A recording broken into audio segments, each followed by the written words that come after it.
Hello everyone, I'm back from having my tooth extracted. You can see the gap there, and I had that one done 15 years ago. It's the most difficult tooth to have extracted in your entire mouth. Various reasons for it. It gets infected quite easily, this tooth, compared to the others for some reason. It's the first molar that you've got there, and one of the reasons is because it's on this mobile bottom jaw instead of the top jaw, which obviously doesn't move. It's much easier for them to pull. But also it can have 4 roots on it, this tooth, and when I had this one out 15 years ago, it broke into 4 pieces, that tooth. This one they got out in one go. Look at that. But you can see that it's got the 4 roots, but they sort of fuse together into one on each side, so it actually ends up looking like 2 roots. So that tooth, you see another reason that it's hard to get out, it's very long. It's got a lot of root on it. I mean, I guess they all have quite long roots on, but also these roots kind of come towards each other. But these ones are not too bad. They come towards each other like claws, and that can make them very difficult to remove that tooth. So all the reasons this tooth is really the difficult one, it's really the hard one, and that's why I was very keen to get this removed and not have them try and do a root canal or anything with it. Just get it out, because I knew how much trouble this had been, and this has been very painful.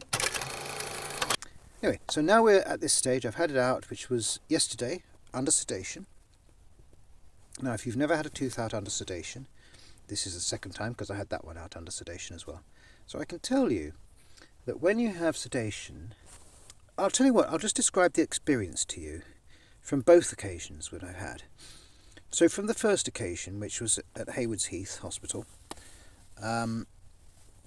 15 years ago, you come into the dentist's room and there are 3 people in there, not the usual 2. So you've got the dentist, you've got the technician, and you've got an anaesthetist.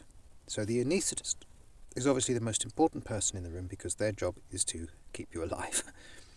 And they are the ones that administer the sedation. And they check on everything else. So they put a little cannula, I think it's called, into your arm, into the creak of your arm. In it goes. And then they get a syringe of stuff. It's a clear fluid in a syringe about that long. Then they attach it to the thing. In it goes straight away. And you won't notice anything happening. It's as if nothing's happening. You'll think it's not working.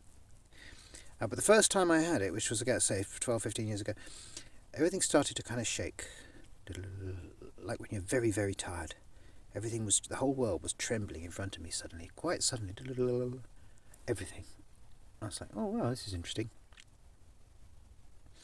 And then I waved goodbye to everyone. I said, see you all in a couple of hours. And then I remember nothing. Next thing, I'm in the car. My mother's driving me home.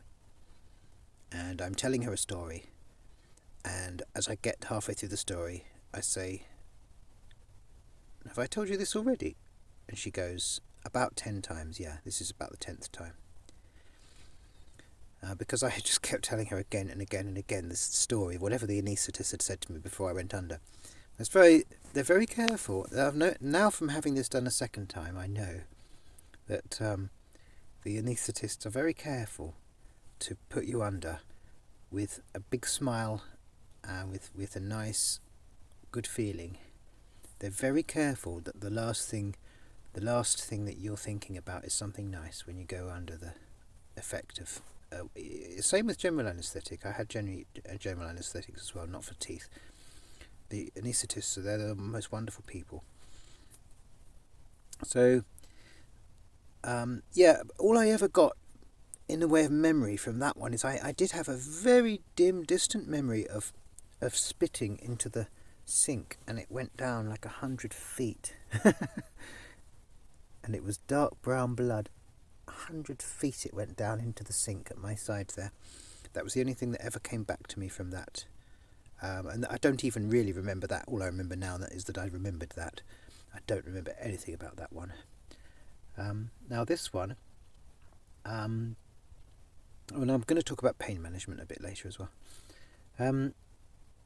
So this one, all the same, I'm lying back, the dentist, she's talking to me about marshmallows. And she's saying, oh, and because I said I'm allergic to gelatin. I said I'm allergic to penicillin, I'm allergic to gelatin. What happens if you have gelatin, she said. I said, well, if I eat cheese, which I do eat a lot, I just kind of come out in a cold sweat. And she said, oh, but you know, and I said marshmallows as well. Can't eat marshmallows either, same thing, because of the gelatin. And she goes, oh, but you know you can get vegetarian marshmallows. And I said, no, I didn't know that. And she goes, click.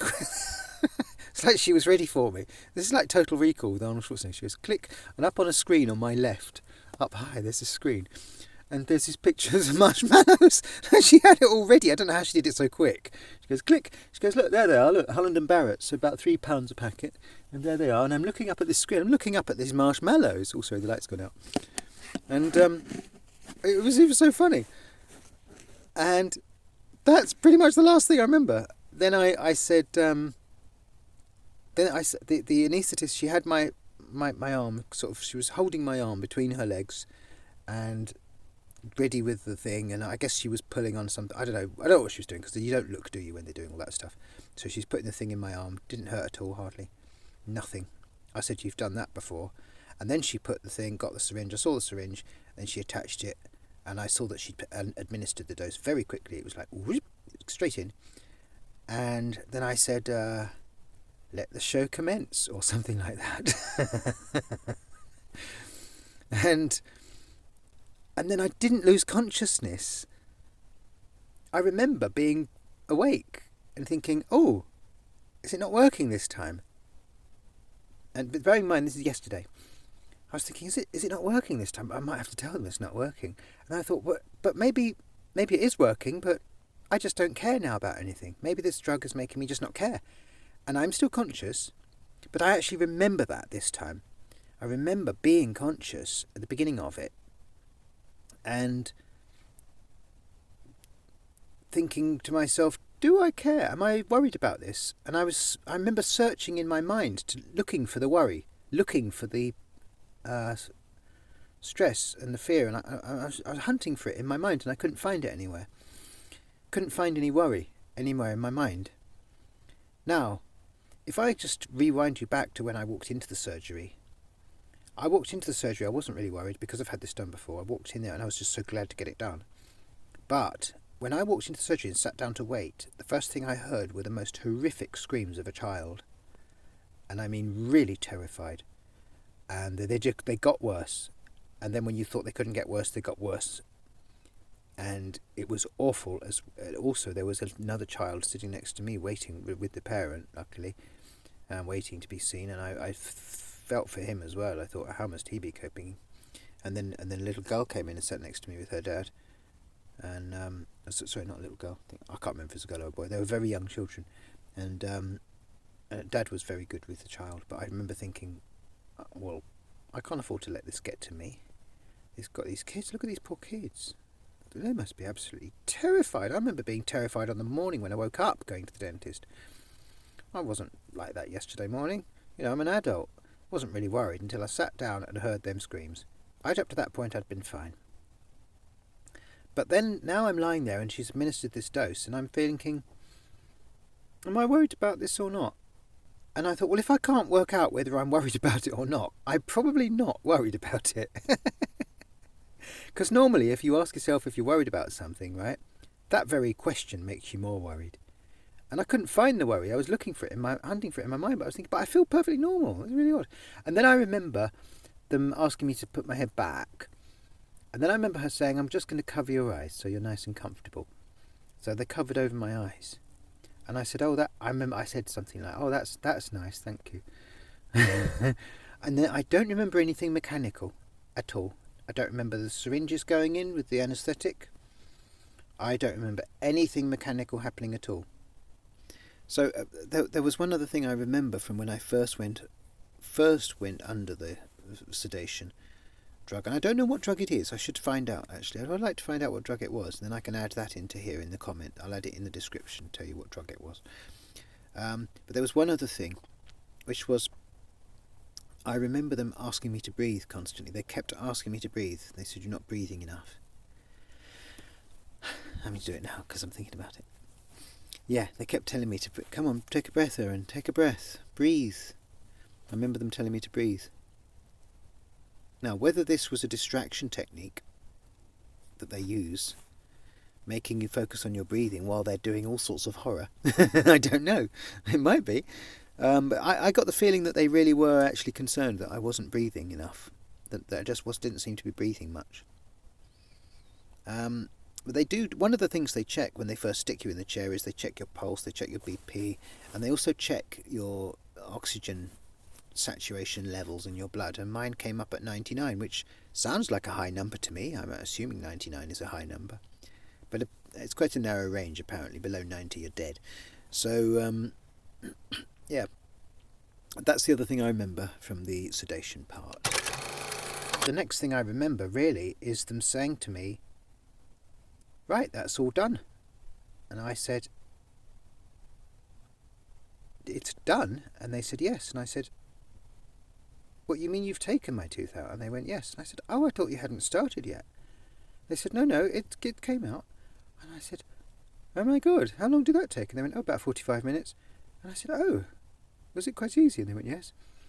And I said, oh, well, I don't feel like you've done anything. And they said, you shouldn't feel like we've done anything. We did all the work. I said, well, thank you. You obviously did fantastic work. Anyway, then they gave me my jacket and everything. They put my jacket on for me, walked me out, and then my friend Marilyn, she drove me back to her house so that I could have someone with me for the evening. You have to have someone with you for 24 hours. And I was a bit unsteady, and I probably did tell her the same stories all the way back in the car, again and again. But I kept asking her, am I repeating? And also, I had sworn blind that I was going to not discuss a certain subject on the way back. What happened? That was the subject I discussed, because obviously it was in my mind. I probably even started it by saying, oh, I'm not going to talk about XYZ, and then of course they opened the can. So yeah, no matter what agreements you make with yourself up front.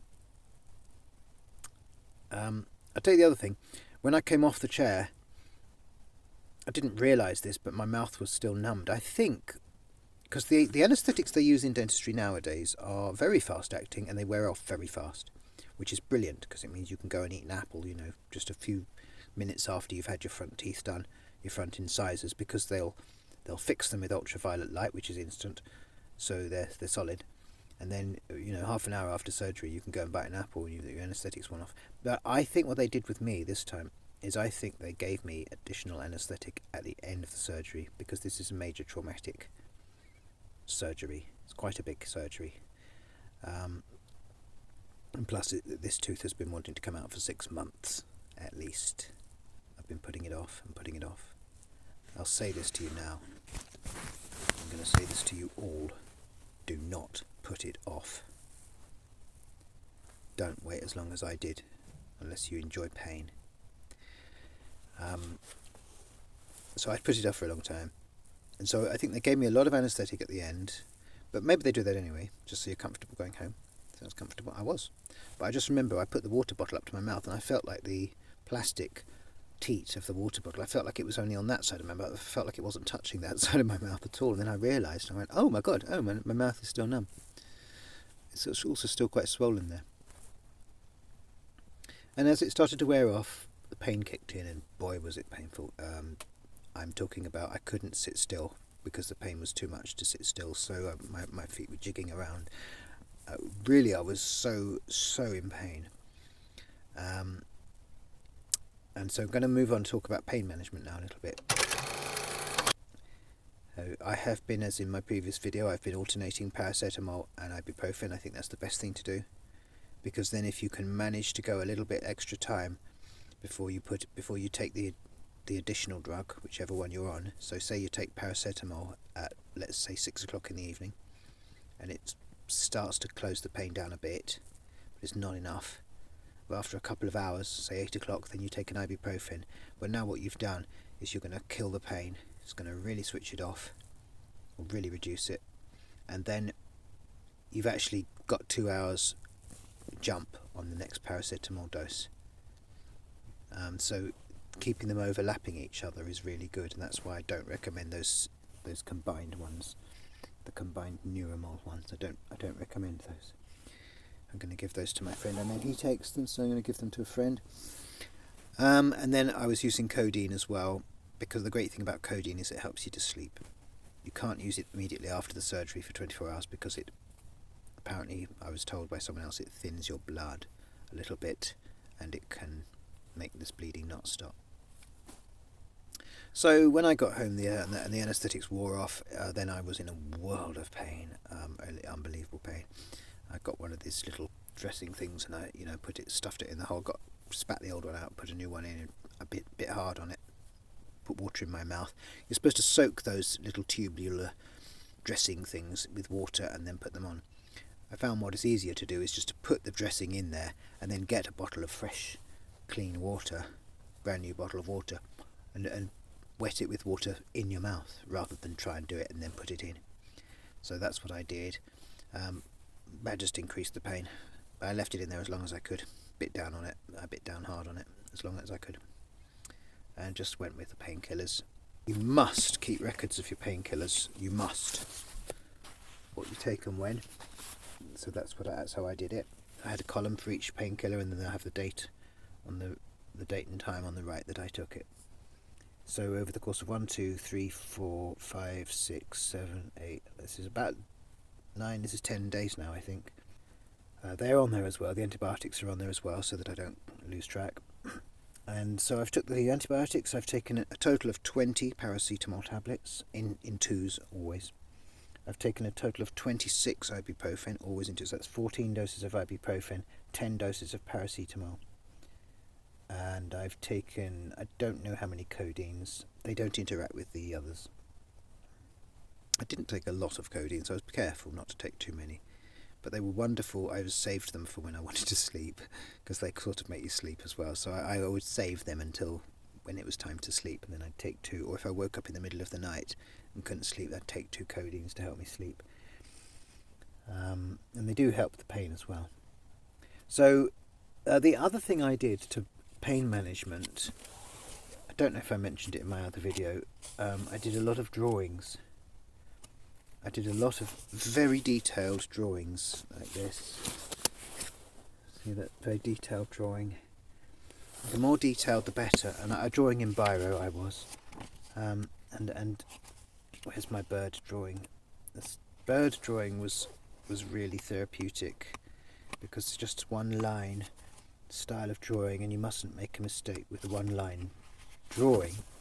So there's my one line, but that really did distract me well, that, and also because I'm drawing something beautiful to focus on instead of pain, which is horrible.